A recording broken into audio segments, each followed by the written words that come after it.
Fala pessoal, voltei, agora sim. Então, hoje em sala de aula trabalhamos um pouquinho sobre a regra do paralelograma, em sala de aula online, né? Trabalhamos um pouquinho sobre a regra do paralelograma e eu mostrei para vocês que a regra do paralelograma, em alguns momentos, ela é uma alternativa a mais que eu tenho para encontrar a intensidade, força resultante, direção dessa resultante. Em outros momentos é a única opção que eu tenho. E aí é por isso que vocês precisam conhecê-la, certo? Então vamos lá? Já passei a regrinha para vocês, mas eu fiz uma descrição aqui, um resumo do que nós vimos em sala de aula para nos ajudar também. Já fiz previamente a escrita no quadro para a gente não perder muito tempo comigo escrevendo, porque senão o vídeo fica muito pesado para eu lançar para o YouTube depois. Mas nós vimos que a intensidade da força, na maioria das vezes, não é uma regra, mas ajuda se eu for encontrar a intensidade da força com a lei do cosseno, e a lei do cosseno diz que ela diz que é o C, mas na realidade é sempre aquele cateto ou a hipotenusa que está no lado oposto do ângulo que eu estou tentando encontrar, ou do ângulo que eu tenho, né? É igual a raiz de A ao quadrado mais B ao quadrado, que se o C for a hipotenusa, então o A e o B são os catetos, menos 2 vezes o A vezes o B vezes seno de C. Aí o que acontece, gente? O que eu preciso estar atento? Se eu usar um cateto aqui, esse ângulo aqui tem que ser o ângulo oposto a esse cateto. Se eu usar a hipotenusa, é o ângulo oposto à hipotenusa. Esse ângulo aqui, então, ele é sempre o ângulo oposto à medida que eu estou usando aqui. Vou chamar assim, tá? Porque pode ser em alguns momentos cateto também, mas na maioria das vezes é a hipotenusa ou a resultante, tá? Vamos trabalhar assim? Porque como na maioria das vezes nós vamos encontrar a intensidade da resultante, então aqui eu encontro a resultante, aqui tem que ser um ângulo oposto à resultante. Certo?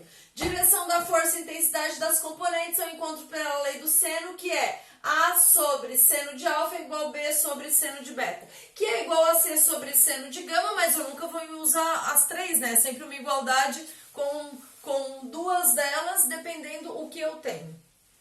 Então, eu já fiz em sala de aula com vocês hoje 2 exemplos e o terceiro eu estou mostrando aqui para vocês. A partir disso, tem mais exemplos na apostila para que vocês possam treinar, certo?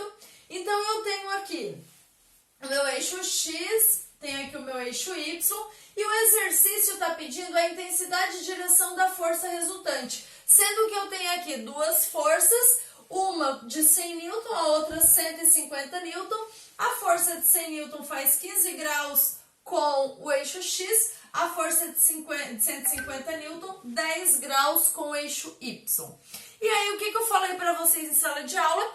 Que essa regrinha do paralelograma, eu tenho que sempre montar um triângulo. Na verdade, eu tenho que montar o paralelograma, mas para facilitar, vamos direto ao triângulo, sendo que com 2 desses vetores eu começo a montar o meu triângulo, e daí essa é uma dos poréns dessa regrinha, que me permitam usar um termo aqui só para que vocês entendam, tá, gente? Porque o vetor, ele é contínuo, ele não existe o início e o final do vetor. Mas eu vou usar esse termo só para que vocês entendam a regrinha, depois a gente para de usar ele, tá? Olha só, gente, o que diz essa regrinha? Que eu tenho que montar o triângulo de forma que o início de um vetor fique com o final do outro, tá? Então, o vetor ali é a setinha, o início da setinha e o final da setinha. Por favor, gente, não existe o início e o final do vetor, mas só para que vocês entendam como eu vou montar esse triângulo. Então, eu vou pegar essa força de 100 e vou jogar para cá. Essa aqui é a minha força de 100. Agora, essa força de 150 eu tenho que transportar para cá, e o que eu falei? O início de um vetor tem que ficar com o final do outro. Então, eu posso pegar esse vetor e jogar para cá, sendo que a pontinha, né, o finalzinho desse vetor fique no início desse, ou eu pego ele e jogo para cá, sendo que o início desse fica no final desse. Tanto faz, vamos chegar no mesmo lugar. Vou pegar ele e jogar para cá. Aí, esse é o meu vetor. de 150 newton. Gente, o que nós falamos em sala de aula? O vetor que falta, coloquei 2 vetores ali, o vetor que falta para fechar o triângulo é a minha resultante. Então, fechei um triângulo aqui, aqui eu tenho a minha resultante, certo? Legal. Eu quero encontrar a intensidade da força, então eu vou usar o quê? A lei do cosseno. Gente, para eu usar a lei do cosseno, eu vou precisar aqui, posso chamar de cateto? Vou chamar de lado, tá? Eu tenho aqui esses meus 2 lados, um de 100 e o outro de 150, e eu vou precisar, para encontrar a intensidade, do ângulo oposto a essa intensidade que eu quero encontrar, que é da resultante. Qual é esse ângulo? É esse aqui, ó. Eu preciso desse ângulo aqui. E aí eu tenho algumas formas para encontrar ele e eu vou mostrar para vocês uma delas.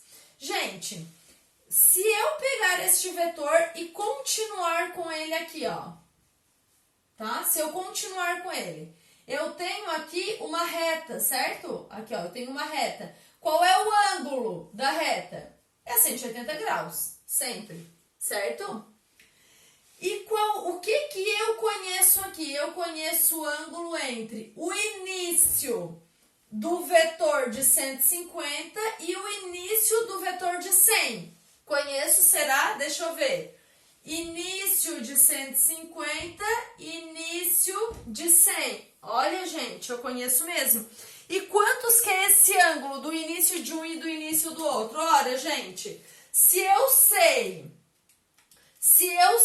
que eu tenho aqui 90 graus, certo? Eu tenho aqui 90 graus. E eu sei que eu tenho 15 do x até no 100. E depois eu tenho 10 do 150 até no y. Quanto que sobra para eu ter aqui? 65, né? 65 mais 10 mais 15, fecha o meu 90 ali. Sobra 65. Então, o ângulo entre o 150 e o 100 é 65. Aqui eu tenho 65 graus. Só que aqui fora, e não é esse ângulo que eu quero o ângulo aqui de dentro, certo? Só que se eu sei que tudo isso é 150 e que esse pedacinho aqui é 65, 180 menos 65, eu tenho quanto meu ângulo interno? 115, concordam? Aqui dentro eu tenho 115 graus. E é bem esse ângulo que eu vou usar aqui, tá? Então vamos lá? C vai ser igual raiz de A ao quadrado, meu A é 100, tanto faz, né, gente? 100 ou 150, eu vou usar os dois. Mais 150 ao quadrado, menos 2 vezes 100 vezes 150 vezes cosseno de quanto? Cosseno do ângulo oposto a essa resultante. Eu vou até botar o R aqui para que vocês entendam o que eu estou encontrando. E quanto é o ângulo oposto a essa resultante? 115. Pronto. Agora eu só resolvi isso aqui.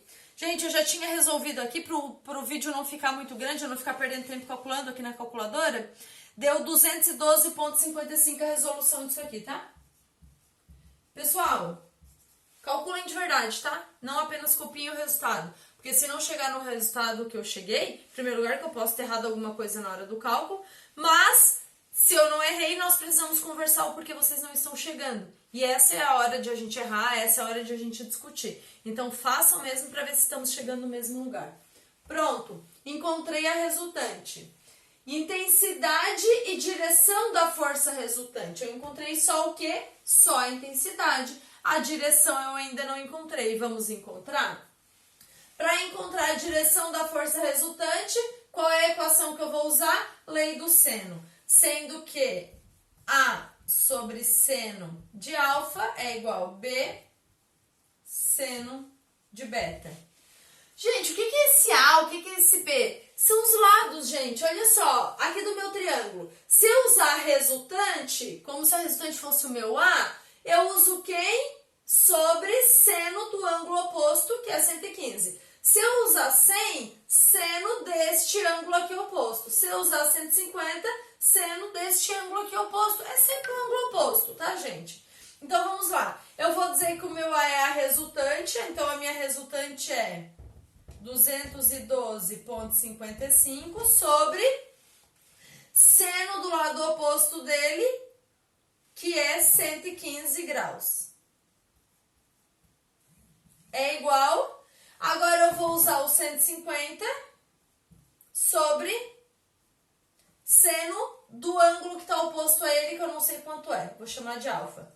Quantos vai dar alfa?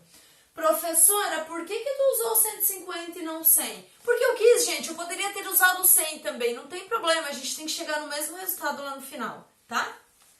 Quantos que vai dar isso aqui? Vai dar 39,76, tá, gente? Façam aí, por favor, tá? Se não conseguir, me avisem pra gente discutir em sala de aula isso. 39,76. 39,76 é a direção da força resultante? Não, ainda não. Por que que não? Porque falei em sala de aula pra vocês que direção da força resultante é o ângulo que essa força resultante vai fazer com o eixo X, a menos que o enunciado me peça outra coisa, tá bom? Então, gente, deixa eu apagar esse 65 aqui. Vamos dizer que a minha resultante está aqui, né? O que que o exercício quer? Ele quer este ângulo aqui, o ângulo entre a resultante e o eixo X. E o que que eu encontrei aqui? Eu encontrei este ângulo, que é o ângulo entre a resultante e a força de 100. Então, a resultante e a força de 100, eu encontrei esse ângulo aqui. Esse ângulo é 39,76. Mas eu tenho mais 15 graus para chegar no eixo X. Então, é só eu somar o meu 39,76 com 15 graus, 54,76 aqui, mais 15 graus, que é o que eu tenho para chegar no X, e eu terei um ângulo de 54,76. Agora sim, essa é a minha direção da força resultante, ou seja, o ângulo que essa força resultante faz com o eixo X. Ficou claro, pessoal? Vamos para os exercícios da apostila para ver se realmente ficou claro? Vamos lá?